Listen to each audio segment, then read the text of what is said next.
Guys आज की video में हम लोग बात करने वाले स्टोरी टेलिंग के ऊपर में। आज मैं आपको बताऊंगा कि आप स्टोरी टेलिंग को कैसे मास्टर करें। दोस्तों, अगर आपको अपनी ऑडियंस साथ में एंगेजमेंट बढ़ाना है या आपको अपना ट्रस्ट बिल्ड करना है तो आपको स्टोरी टेलिंग को मास्टर करना होगा। अगर आपने स्टोरी टेलिंग को मास्टर कर लिया तो आप कभी ऑडियंस को बोर नहीं करोगे, आप कभी ऑडियंस को बोर नहीं लगोगे। तो आपको ये चीज हमेशा ध्यान देना है। जो इस दुनिया का बेस्ट प्रेजेंटर होता है या बेस्ट मोटिवेशन स्पीकर होता है वो हमेशा स्टोरी टेलिंग को मास्टर किया हुआ रहता है। उसे पता होता है कि स्टोरी टेलिंग की पावर क्या है। तो आज मैं आपको बताऊंगा कि आप स्टोरी टेलिंग को कैसे मास्टर कर सकते हैं। दोस्तों, आपको एक चीज सबसे पहले समझना होगा, जो ह्यूमन बींग होते हैं उन्हें स्टोरी सुनना बहुत पसंद होता है। जब वो छोटे होते हैं तो अपनी मम्मी, दादी, नानी वो किसी के भी थ्रू स्टोरी सुनते रहते हैं, और जब वो बड़े हो जाते हैं तभी उन्हें स्टोरी सुनना बहुत पसंद होता है। तो मैं आपको बताना चाहूंगा कि अगर आपको अपना ऑडियंस बिल्ड करना है या आपको अपना वैल्यू ऐड करना है तो आपको स्टोरी टेलिंग को मास्टर करना होगा। आपको स्टोरी टेलिंग को मास्टर करना होगा। तो वो कैसे कर सकते हैं? तो उसके लिए मैं आपको ऐसे कुछ सीक्रेट्स दूंगा जिसे आप इंप्लीमेंट करेंगे, जिसे आप अप्लाई करेंगे तो आप स्टोरी टेलिंग को मास्टर कर सकते हैं। सो गाइस, पहला पॉइंट क्या है? Start a story with good message.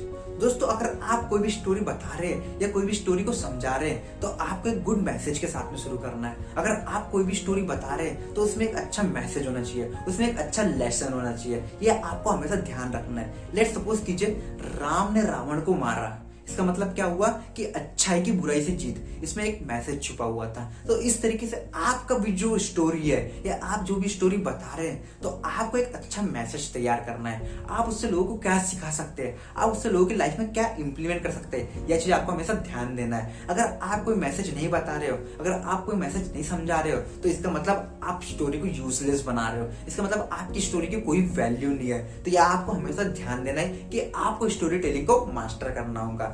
Next point है विजुअलाइजेशन।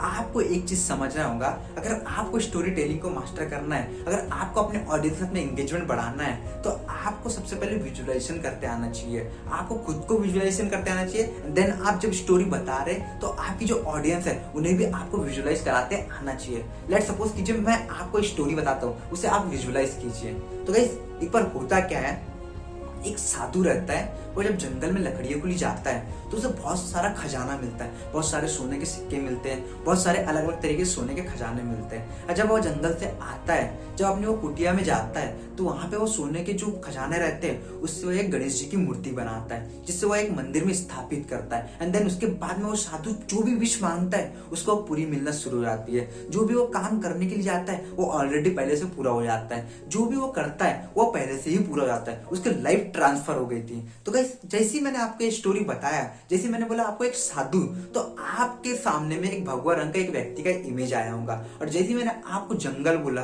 तो आपके सामने में एक जंगल का इमेज आया होगा जिसमें एक व्यक्ति लकड़ी लेके आ रहा होगा, या आपने जो इमेजिनेशन किया होगा उस तरीके से आपको एक हरा हरा इमेजिनेशन हुआ होगा।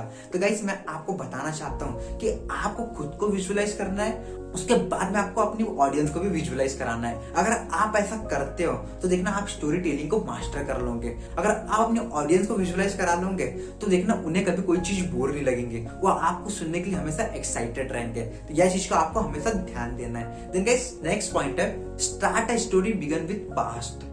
दोस्तों, आपको एक चीज समझना होगा, अगर आप कोई भी स्टोरी बता रहे हैं या कोई भी स्टोरी समझा रहे हैं तो आपको स्टोरी को पास्ट से शुरू करना है, ना कि प्रेजेंट एंड फ्यूचर से। आप कोई भी स्टोरी बता रहे हैं तो उसे हमेशा पास्ट से शुरू कीजिए। लेट सपोज कीजिए मैं आपको स्टोरी बताता हूँ। एक बार होता क्या है, एक छोटा बच्चा होता है, उसे फौज की बातें सुनना बहुत पसंद रहती है, वो मिलिट्री की बातें सुनना बहुत पसंद करता था। उन्हें मिलिट्री कपड़े बहुत अच्छे लगते थे, उन्हें मिलिट्री की वेपन बहुत अच्छी लगती थी, तो हमेशा मिलिट्री की बातें करता रहता था। जब वह थोड़ा बड़ा होता है तो उसे मिलिट्री के बारे में और पता चलता है, तो मिलिट्री के बारे में और जानता है, गन्स के बारे में जानता है, वेपन्स के बारे में जानता है। और उन्हें फौज की ड्रेस बहुत पसंद थी, उन्हें फौज में जाना बहुत पसंद था। और जब वह और बड़ा हो जाता है तो फौज की तैयारी करना शुरू कर देता है। और जैसे वो फौज की तैयारी करता है उसमें वो कड़ी मेहनत करता है, बहुत लगन से वो मेहनत करता है। उसके बाद में उसका फौज में सिलेक्शन हो जाता है। अब जब वो फौज में सिलेक्ट हो जाता है उसके बाद में वहां पे भी बहुत ज्यादा मेहनत करता है, वहां पे भी बहुत ज्यादा कड़ी मेहनत करता है। उसके बाद में उसका कमांडो में सिलेक्शन हो जाता है। अब उसके बाद में 2 साल में वो कमांडो बन जाता है। अब जैसे वह कमांडो बनता है उसके 2 साल बाद में एक युद्ध होता है,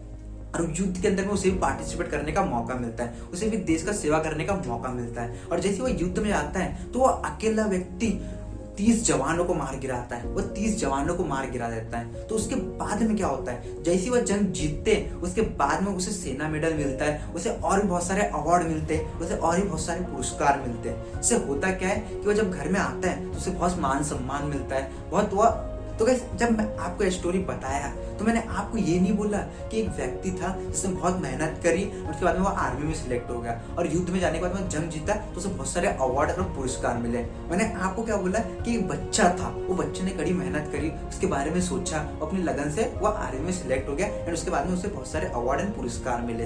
तो गाइस, आपको एक चीज ध्यान रखना है, अगर आप कोई भी स्टोरी बता रहे हैं या किसी भी चीज को आप समझा रहे हैं तो आपको हमेशा पास्ट से शुरू करना है। आपको हमेशा कोई भी स्टोरी को पास्ट से बताना है। अगर आप किसी भी स्टोरी को पास्ट से बताएंगे तो देखना, जो लोगों को सुनने का तरीका है वो चेंज हो जाएगा।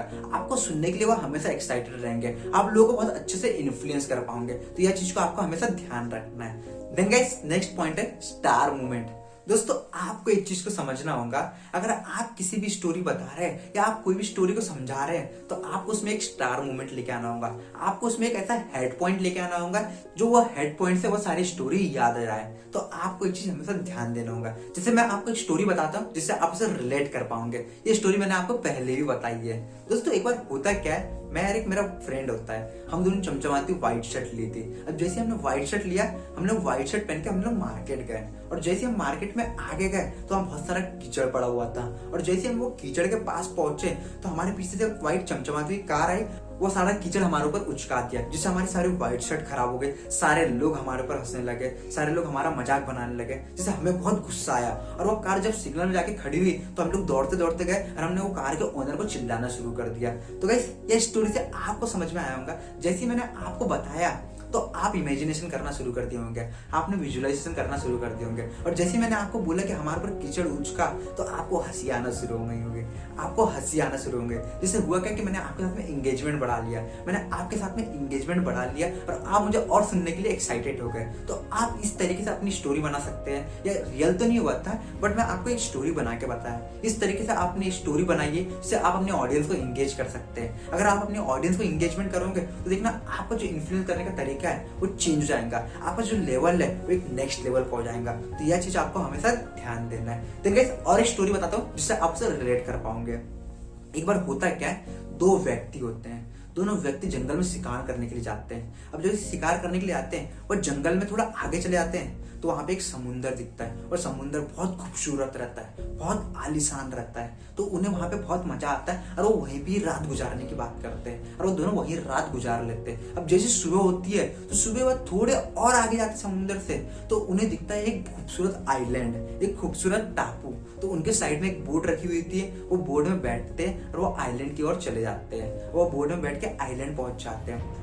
अब जैसे वो आइलैंड में जाते हैं तो उन्हें बहुत खूबसूरत नज़ारा दिखता है, बहुत चमचमाती वहाँ पे अलग अलग तरीके की फिश दिखती है, बहुत अलग अलग तरीके के वहाँ पे वैरायटी के पेड़ पौधे दिखते हैं। तो इस तरीके से उन्हें बहुत खूबसूरत नज़ारा दिखता है और वो सोचते हैं कि आज रात हम लोग यहीं गुजार लेंगे। और जैसे वो रात वहाँ पे गुजारते हैं तो उस दिन बहुत ज़्यादा बारिश आती है, जिससे होता क्या है कि समुद्र का जो फ्लो है वो और ऊपर बढ़ जाता है, वो आइलैंड में बाढ़ आ जाती है और जिसके कारण उनकी जो बोट होती है वो बहते बहते कहीं और चले जाती है। तो गाइस, उनकी बोट वहाँ से चले जाती है। उसके बाद में जो दोनों व्यक्ति रहते हैं वो भगवान से विशेष मांगते रहते हैं। जो पहला व्यक्ति है वो भगवान को बोलता है कि भगवान हमारे लिए कहीं से खाने का अरेंजमेंट कर दीजिए, तो भगवान उनके लिए खाने का अरेंजमेंट कर देते हैं। पर जो दूसरा व्यक्ति है वो विश मांगता है तो उसकी विश पूरी नहीं होती। फिर जो पहला व्यक्ति है वो बोलता है भगवान हमारे लिए पानी का कहीं से अरेंजमेंट कर दीजिए, तो भगवान उनके लिए पानी का अरेंजमेंट कर देता है, पर दूसरे व्यक्ति के लिए नहीं करता है। फिर जो पहला व्यक्ति है वो बोलता है भगवान मेरे लिए बोट का अरेंजमेंट कर दीजिए ताकि मैं यहाँ से बोट से अपने घर जा पाऊँ, तो भगवान उसके लिए एक बोट का अरेंजमेंट कर देता है, पर दूसरे व्यक्ति के लिए नहीं हो पाता। जब वो पहला व्यक्ति जब बोट में बैठता है तो भगवान उससे एक सवाल पूछते हैं। भगवान पूछते हैं क्या तू अपने फ्रेंड को नहीं लेके जाएगा? तो वो व्यक्ति कहता है कि मेरा फ्रेंड तो अशुभ है, वो जो भी विश मांगते है उसकी पूरी नहीं होती। अगर वो मेरे साथ में बोट में बैठा तो हो सकता है मेरी बोट पलट सकती है, हो सकता है कि मेरे बोट में कुछ खराबी हो सकती है जिससे मैं आगे नहीं पहुंच पाऊंगा। तब भगवान से कहते हैं अरे मूर्ख, तुझे पता है उसने क्या मांगा? उसने यह मांगा कि भगवान जो भी मेरा फ्रेंड है जो भी विश मांग रहा है तो कृपया करके उसकी विश पूरी कर दे, बस यही मेरी विश है, यही मेरी तमन्ना है, यही मेरी मनोकामना है। तो इस तरीके से वो जब बोलते भगवान उसे तो उसके पहले वाले फ्रेंड के आंखों में आंसू आते हैं और वो दोनों व्यक्ति बोट में बैठते हैं और घर की ओर चले जाते हैं। तो दोस्तों, मैंने आपको जब ये स्टोरी बताया तो आपको भी सुनने में अच्छा लगा होगा, आपको भी एक इमोशनल अटैचमेंट आया होगा। तो इस तरीके से आप स्टोरी बताइए और इंगेज करिए, जिससे आपका ऑडियंस बिल्ड होगा, जिससे होगा क्या कि आपसे लोग इन्फ्लुएंस होंगे, आप कभी किसी को बोर नहीं करोगे। तो यह चीज को आपको हमेशा ध्यान देना है। देन गाइस नेक्स्ट पॉइंट है सस्पेंस। दोस्तों अगर आप कोई स्टोरी बता रहे हैं या आप किसी भी तरीके की कोई स्टोरी समझा रहे हैं तो आपको हमेशा सस्पेंस लेके आना है। आपको हर फील्ड में सस्पेंस लेके आना है। जैसे आपने टीवी में देखा होगा, जब कोई वेब सीरीज आई थी, जैसे लेट सपोज कीजिए अगर एक मिर्जापुर आई थी, जब वो फर्स्ट टाइम आई थी तो उसका पार्ट 2 आने के लिए 1 साल लगा था। उसने एक सस्पेंस बिल्ड की थी। जैसे आपने सेक्रेट गेम देखा होगा, जब वो आई थी तो उसका पार्ट 2 आने में उसे 1 साल लगा था। तो आपको समझ में आएगा कि आपने कितना सस्पेंस बिल्ड किया है। जैसे आपने एक मूवी देखी होगी बाहुबली, जब बाहुबली आई थी तो बाहुबली का एनिमेशन, उसकी पिक्चर की जो स्टोरी थी इतनी अच्छी थी कि लोगों को बहुत पसंद आई थी। एंड उसके बाद में उसमें एक सस्पेंस आ गया था कि कटप्पा ने बाहुबली को क्यों मारा, कटप्पा ने बाहुबली को क्यों मारा। इस तरीके से उसमें एक सस्पेंस आया, जिसके थ्रू क्या हुआ, जब बाहुबली 2 आई तो वो सुपरहिट साबित हो गई। वो पहले दिन से ही सुपरहिट चलने लगी, पहले दिन से ही वो हाउसफुल चलने लगी। उस सस्पेंस के कारण उन्होंने 1000 से 1500 करोड़ का बिजनेस बिल्ड किया। तो गाइस मैं आपको बताना चाहता हूँ कि आपको अपना एंगेजमेंट बढ़ाना है तो आपको सस्पेंस बिल्ड करके आना चाहिए। अगर आपने फर्स्ट वर्कशॉप में कोई सस्पेंस डाल दिया तो डेफिनेटली जो दूसरा व्यक्ति रहेगा